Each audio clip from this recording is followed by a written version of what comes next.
Hello नमस्कार. तर आज आपण बनवणार आहोत खूपच खास घरगुती रेसिपी भोगीची भाजी. ही भाजी वेगवेगळ्या भाज्यांपासून बनवली जाते आणि खूपच पौष्टिक असते आणि थंडीच्या दिवसात तर शरीरासाठी खूप फायदेशीर असते. मग चला वेळ न घालवता सुरुवात करूया. जितक्या जास्त भाज्या तितक्याच या भाजीची चव. तर आता इथे आम्ही घेतलेले आहे हिरवे वाटाणे, हरभरा, तूर, पावट्याची भाजी, बीन्स आणि फ्लावर. त्यासोबतच पेरू, बोर, गाजर, शेवगाच्या शेंगा, पालक आणि मेथी आणि वांगे आणि बटाटे. इथे वांगे आणि बटाटे कापून पाण्यामध्ये ठेवलेले आहेत. वाटण तयार करण्यासाठी येथे आम्ही घेतलेलं आहे 2 चमचा खोबरे, 2 चमचा शेंगदाणे, कोथिंबीर, कढीपत्ता, 2 चमचा पांढरे तीळ आणि 1 चमचा खसखस. तर आता आपल्याला अगोदर हे सर्व भाजून घ्यायचं आहे. येथे अगोदर मी खोबरं भाजून घेणार आहे. खोबरं, शेंगदाणे, पांढरे तीळ आपल्याला वेगवेगळे करून भाजायचे आहेत. खोबरं आपल्याला इथे मध्यम आचेवरच भाजायचं आहे, जळून द्यायचं नाही आहे. एकदा खोबरं भाजून झालं की ते आपल्याला एका प्लेटमध्ये काढून घ्यायचं आहे. त्यानंतर येथे आता आपण शेंगदाणे भाजून घेऊया.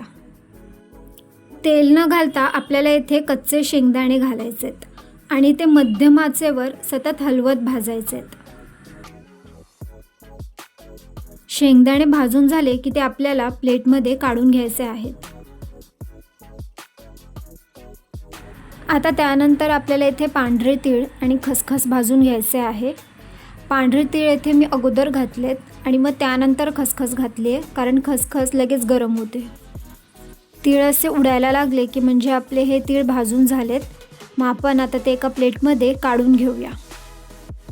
आता आपण यात कोथिंबीर घालून वाटण तयार करून घेऊया.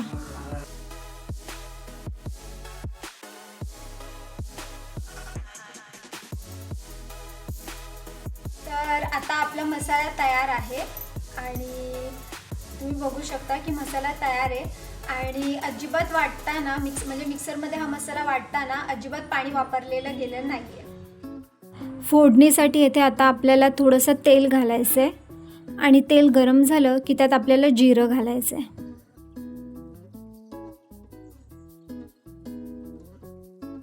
आता इथे आपल्याला एक मोठा चिरलेला कांदा घालायचा आहे आणि तो गुलाबी होईपर्यंत आपल्याला मध्यम आचेवर तो परतून घ्यायचा आहे. येथे आपल्याला अद्रक लसूणची पेस्टसुद्धा घालायची आहे, पण आम्हाला ते व्हिडिओमध्ये काढता आलं नाही, त्यामुळे तुम्ही ते नक्की घाला, म्हणजे भाजीची चव जी आहे ती आणखी वाढते. तर आता इथे आपण जे वाटण तयार केलं होतं ते आपल्याला इथे घालायचं आहे आणि मध्यम आचेवर छानपैकी परतून घ्यायचं आहे.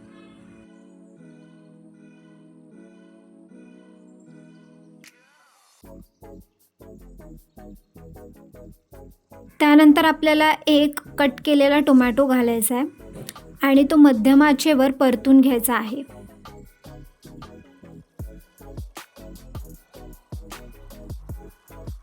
मसाला आपला परतून झाल्यावर त्यात आपल्याला 2 चमचा कांदा लसूण, 2 चमचा काश्मीरी रेड चिली पावडर, 1 चमचा लाल तिखट, 2 चमचा धने पावडर, अर्धा चमचा हळद आणि अर्धा चमचा गरम मसाला घालायचा आहे. मसाले आपल्याला छानपैकी मध्यम आचेवर परतून घ्यायचे आहेत.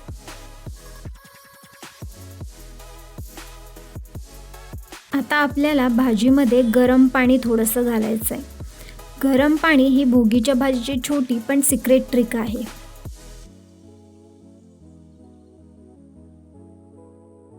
आता त्यानंतर आपल्याला इथे सर्व भाज्या नीट स्वच्छ धुवून मसाल्यांमध्ये घालायचे आहे. अगोदर आपल्याला त्या भाज्या घालायच्या आहेत ज्या भाज्यांना शिजायला जास्त वेळ लागतो, नंतर बाकीच्या भाज्या घालायच्या आहेत.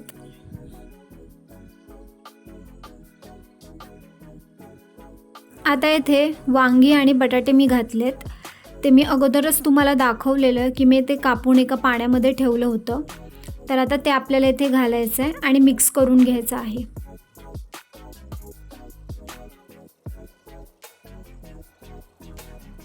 त्यानंतर आपल्याला पुन्हा एकदा थोडंसं गरम पाणी घालायचं आहे. गरम पाण्यामुळे जी मसाल्यांची चव आहे ती सगळ्या भाज्यांमध्ये नीट मुरते आणि त्यामुळे भाजी सगळीकडूनच सारखी चवदार लागते. आता आपण झाकण ठेवून भाजी काही वेळ वाफेवर शिजून देऊया.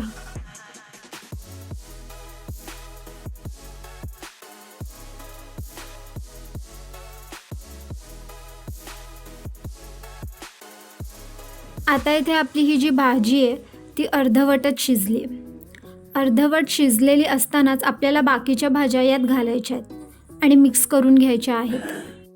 अगोदरच जर गाजर आणि हिरव्या पालेभाज्या जर आपण घातल्या असत्या तर गाजर ते मऊ पडलं असतं आणि चवसुद्धा भाजीची आपली बदलली असते. भोगीच्या भाजीमध्ये आपल्याला थोडासा ऊससुद्धा घालायचा आहे.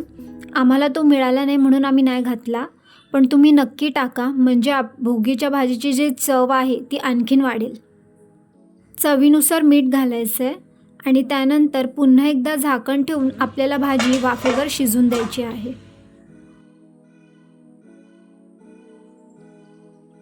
येथे आपली ही भोगीची भाजी छानपैकी रेडी झालेली आहे, चांगली शिजली आहे. सजावटीसाठी थोडीशी कोथिंबीर आणि पांढरे तीळ घालायचे आहेत.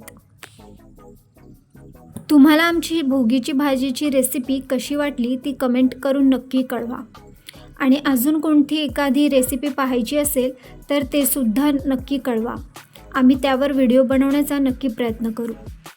आणि जर व्हिडिओ आवडला असेल तर चॅनलला लाईक, शेअर आणि सबस्क्राईब करायला विसरू नका.